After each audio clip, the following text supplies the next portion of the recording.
First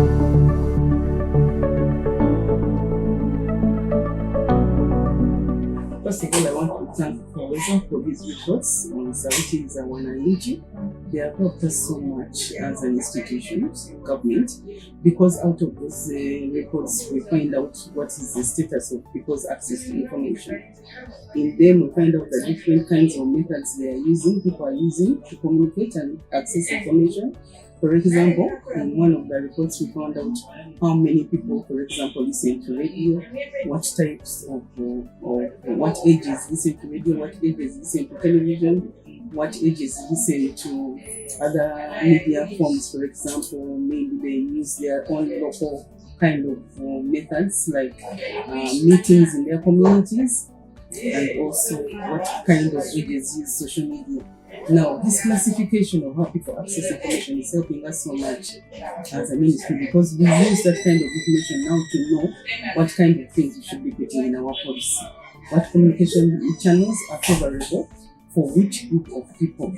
So if the report tells us the percentages that, for example, listen to radio, out of one of those reports, it was reported that many of the people in Uganda, actually the majority, access radios. They get information more from radios.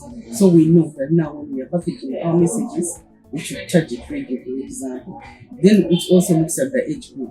What kind of age group are we targeting? The older ones listen to radio. The younger ones use social media. So it helps us, for example, to be able to now, when we are developing policies on communication, how to ensure that we target each of the various sectors of the population and with which kind of communication channel.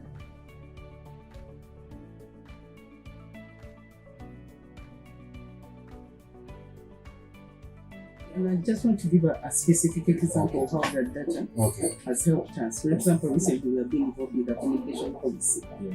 And we went out to different stakeholders to find out how is the communication ground like? What are the problems that we are having? Now, some of the information we received out of those reports helped us to form a baseline for the communication policy.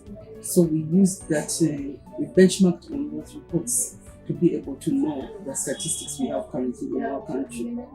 Currently now the communication policy is almost in its last stages. We have reached a point now where we have a draft on it.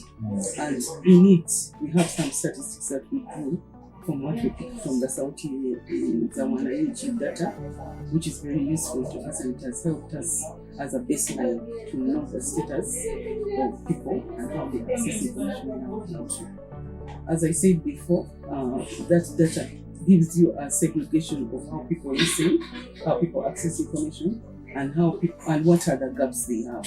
So when you identify the gaps, it helps you to be able to, for future policies, for example.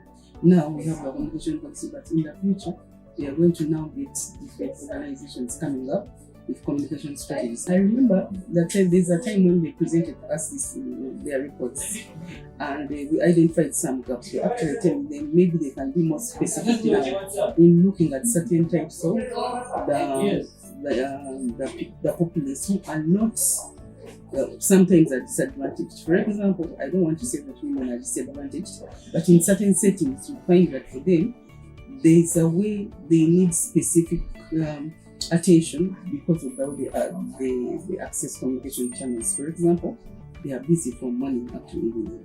Sometimes they don't have access to radios, for example, in the villages, and their husbands are also out there. So the only time they get to listen is when they are with their husbands, who may come back late. So we had requested them to kind of make a more specific research, targeting specific groups, the women, the disabled, then those who need special kind of communication methods, like for example, the blind. For them, they can't read, they can't write, but they can use braille. So all those things are things that they can actually look at to enhance communication using these kinds of researches.